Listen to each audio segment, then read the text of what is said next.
Now, one of the things I'm going to be discussing this year is again, the things that I've been working on, and one of them is balance through the central nervous system. Most people think that balance comes from the inner ears. Yes, that's true, more so if the inner ear gets damaged, then your balance is affected. But there's no way I will ever believe that balance is just through the inner ear. You have balance through every cell, you have balance through every part of your skeletal system, and this is where I'm going to start to show balance and development through the skull, but more so through the nasal cavities. So, yeah, I know. So since I've got two kids right now which have microcephalies that we can work with to show, what I want to show is the difference, and this is why I don't study anatomy and she does, but this guy is a Caucasian white male. Typical, but again, typical. I've traveled around the world. You know, when you're dealing with someone who's from Asia, South America, Africa, whatever, you start to see differences in the skull cavity. And that's just, you know, even with Caucasian, some people have a very low mastoid process in the back, you know, in the base of the skull. Some people it's really deep. I mean, I can hold someone's skull and it's literally this far back, and it's a normal skull function. Or they have a very high temple or nasal cavity is dipped low, or they have a strong jawline or a thin jawline. You know, there's so many variations from a person to person. So when I'm dealing with movement on a skull or someone's skull, I'm dealing with just that movement. And most people, now he's plastic, so it's a shame, and I haven't really popped his lid yet to see if I can get in there and really show the whole face. But if you look at him from this side, the skull is actually encapsulated in almost what's considered a circle here. But the skull is the only place on the skeletal system where you have cavities. So there's no cavities here on just a typical bone, but in the head we have cavities. Well, these cavities are there for a reason. Most people think it's just for sinuses, but I want to show you how to consider the cavities as a form of balance. So just as, and this is where I brought the level, if I move it around, and it's going to be hard to see, I'm really just using an example, but if I move this bubble automatically reacts. So I have a 45-degree angle, a horizontal, vertical. So if you just use that visualization in with the eyes, I now have a level. So if you're looking at through the maxillaries, you have your two 45-degree angles. And the center of the nose is your vertical positions for level. So when you start looking at that in mind, as the head starts to present, do you see how the brain and neural pathways are getting immediate feedback based off of the mucosal membranes and the flow of mucus in the skull system? Does that make sense to what I'm saying so far? So when my head just tips and presents this way, now this is getting up from bed, this is looking down at my shoes, this is looking at a fly on the wall, for whatever reason, when my head tips that way, these fluids in the nasal cavities give proprioceptive responses back into the brain. So in a sense, I know where I'm at. Now, I'm knowing where I'm at is the biggest milestone that did not take place in, let's say, autism. If you see kids with autism, they're constantly ADD, that swinging and swaying. What they're doing is it's almost like a GPS locator in the system. Like all of you guys. Now, even though you're from Mexico, you know you're in Peoria, Arizona, North America, United States. You don't think that way constantly, but your brain, in a sense, has a locator. But when you start having functions deficits like autism and stuff, or where even I believe CVI even, where the brain's constantly going, in a sense, okay, where am I? I need feedback. I need feedback. So in a sense, that rapid movement of the head, just in a sense to change the way the maxillaries and stuff are responding, or the central nervous system is responding, in a sense going, where am I? Where am I? It's like it's sending out a roaming signal very similar to the cell phone. Does that make sense? Mm-hmm. So do you see that with kids now? Like you can visualize probably someone you know or whatever that has this nervous and whatever, and we're doing it like you're doing it now. In a sense, it's a comfort mechanism to babies, that bounce and that shake and that patting and all of that. But that develops, those touches that a mother gives develops into a functioning system. So I'm not saying where am I, in a sense. And if your brain's saying where am I, how does it formulate words if you don't know where you're at? I can formulate conversations. Right now I am touching Frank, but if I don't even know this is me, that's why first words are mine, my ball, because that's when the human brain around 2 says, oh, I exist. That's me. So therefore the world evolves around me. And that's why it's terrible twos, because a parent just wants to go, you're not the only person here. But that's the only way they start learning. My kitchen, my ball, and then they start getting more sophisticated and they start realizing, oh, I exist in this world with other people. And that's when we start introducing this fallacy of sharing, which I still don't get, because I don't come up to you and say, my car's broken, can I borrow your car? Or I like that shirt, can I borrow, I have a date this week, can I borrow it? But yet we expect a 3-year-old to somehow get this concept that we don't follow. So when you're looking at working on the brain or the skull, or however you visualize your word the way it's doing, just start to visualize, in a sense, when you're moving someone to and fro. And this is where it's interesting, because you can see it very clearly on Santiago. If you move his head, that level for the eyeballs is very apparent. Another thing I'm getting is I hope it works, just to show, is those floating eyeballs in a ball, to put them in there just to show. But obviously Frank's eyes are missing. But just think too of the process of just the eye function alone. So if I were to just move him slightly, in a sense, those eyeballs should be floating in that socket. And you see deficits with this in cerebral palsy, or this is why CVI is becoming more and more apparent, because the head shapes, or the movement of the heads, are being messed with. Too long of a period in car seats, not passing a baby along, where babies are immobile, car swings, and all of this. When you're in a swing just rocking a baby, the baby's only getting a vestibular doing this, or especially if it's just kind of vibrating. So if you just had a system like this and you're shaking it, now I get it. If you have to make dinner and stuff and you want your baby protected, that's fine. Put it in a little bouncy seat and whatever. But to leave your child there for hours on end, why do you think all of a sudden when you go to pick it up, all of a sudden I now have sensory integration disorder, sorry. Or when you pick up a child, not only are the sensories bad, but also they can't transition, because they're so used to a static movement, and now you go to pick them up, in a sense it's like putting them on a roller coaster. Their brain is not developing these kind of movement patterns.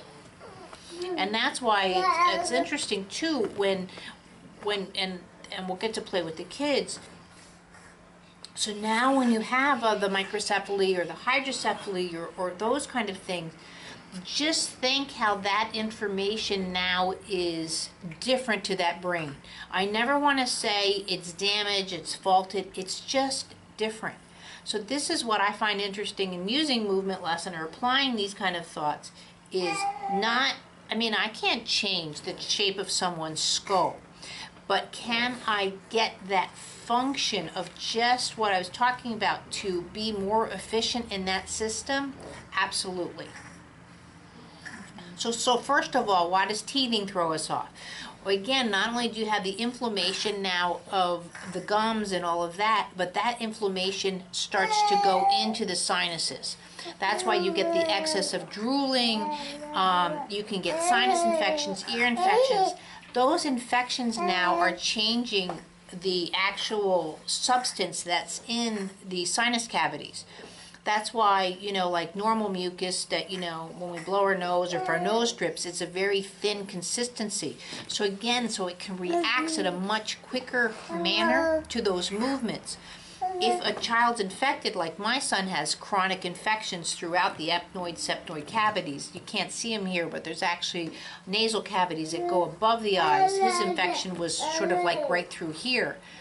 So that's why when he goes to move, the head almost sloshes, has that's hard to support the head, that very slow, because again, the membranes in the mucous membranes are acting at an inflamed in a much slower manner. So a lot of people look at gut disorders affecting the children, but nobody really looks at cranial functions that affects development in children. So again, when you change for whatever reason, even just a broken nose or again, trauma with the damage, even just going in and taking out a child with forceps, that little dent, deviated septums, all of these little things are going to affect these principles of movement that the brain needs to function. So to look at that and now how can I move or touch that person in such a way that these functions are happening at a more consistent manner. So that's why even though, let's say if a child's asleep, I can go in and do just these little fine movements, which I've done countless times with her son and stuff, and I like to do that because it's not often that you can necessarily play with a child's head, because if you touch them too fast, they'd immediately, let's say, want to go up or want to stimulate that head function. But again, because you can go in and get detailed work, because a child with special needs does not know how to be slow and that movement with attention in such a manner that, let's say, you or I get to develop, especially as adults. And that's the biggest problem too, is a lot of people look at children and expect them to act like little adults. So when kids have issues with development, one of the biggest issues I have is a child needs to work at it. No, children don't need to work at anything. Children play, they learn by accident, it's fun. I'm not saying that life should just be, candy corn and no stresses. There are stresses, and that's what development is. But even that, a child and even adult learns best when it's fun.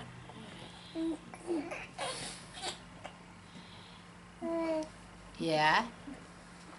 So I wonder if I can get you to lie on your back if you'll let me. Oh, you'll try? You'll try? Does that make sense?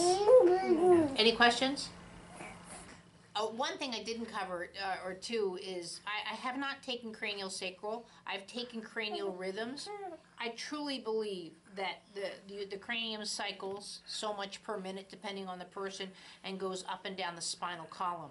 So if you do learn to hold, and even you can do it in this work. Some people, I can easily feel the cranial pulses through the skull.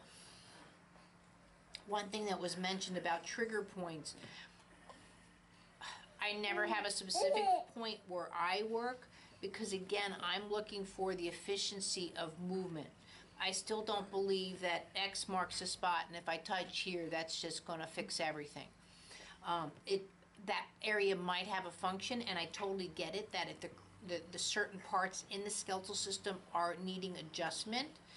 But when you force an adjustment, let's say, a C7 is out and someone manipulates you and force it back in, I still believe that you need some kind of movement integration of some sort to learn how your body functions with the adjustment. So to just adjust the body and not follow up, the body's going to say, what is that? It's a force, and that's why a lot of people, after they get adjusted, pop back out, because their system knows this to be correct.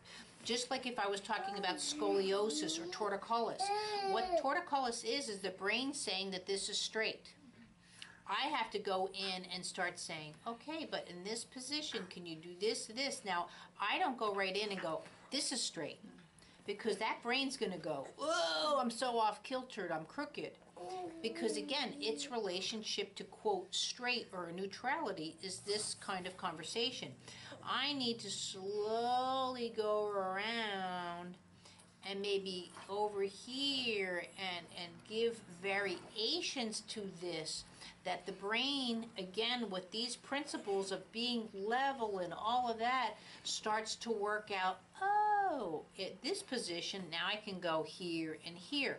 A healthy brain can go in and out of symmetrical and asymmetrical very easily. It's the unhealthy brain, or I should say unorganized brain, that can't transition going in and out of asymmetrical and symmetrical.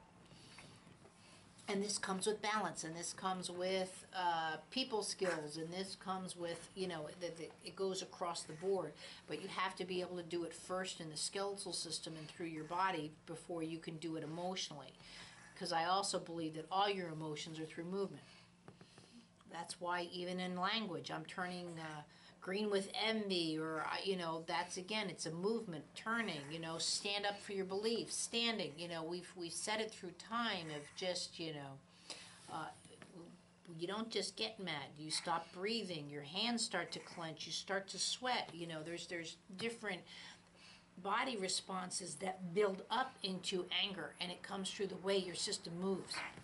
I'm not saying you can never be angry, but it's how you move in and out of angry. It's how you move in and out of happiness. The reason I feel I'm good at this work, my dad was, sorry to say, he was a violent guy. I could see that jaw clenching. I could see those hands starting, that pinky starting to clench. And when this was not a good sign, and I learned not only that, but to give answers really quick, which I also think make me such a better practitioner, because like right now I was going to teach out balance today through the elbow, and all of a sudden I had two kids with a similar condition that I'm like, well, let's go with this. I am very adaptable because that's been my MO, because it saved my life. It was either get smacked or come up with an answer. So option number A was never, so that's where I started going, well, I can teach from here, I can teach from there. Even all my conversations, I can totally discuss just, again, how the jawbone, and this is where, unfortunately, Frank doesn't move all that great. Again, look at how it deals with balance and your whole vestibular system just off of this. So when a child's not eating and talking, I can tell you right off the bat when someone calls me up that I know they're going to have problems walking, because, again, where's that adjustment, that vestibular system? I still believe, like the pelvis, that the back of the skull is a gyroscope. And if I work with your head long enough, usually a good hour, you'll actually start to feel that gyroscopic function. You can feel that force of a gyroscope through the back of the head. So, and again, cells work on a gyroscope. So if I'm a billion cells or whatever, then why shouldn't I just be a giant gyroscope? This world is spinning at a very fast level. I don't fall off the earth, but yet if you put me on a car at 160 miles an hour, I would fall off the car and kill myself. So, but that's an inanimate object versus the way I've learned to organize myself, not only to gravity, but the vestibular system that we need to spin on this planet. So when those conversations start getting traumatized or developed, I believe that's where you start seeing systems shut down, or they're not as responsive, because that's a big blow to the system, or something that they have to transfer into. Does anybody have any questions?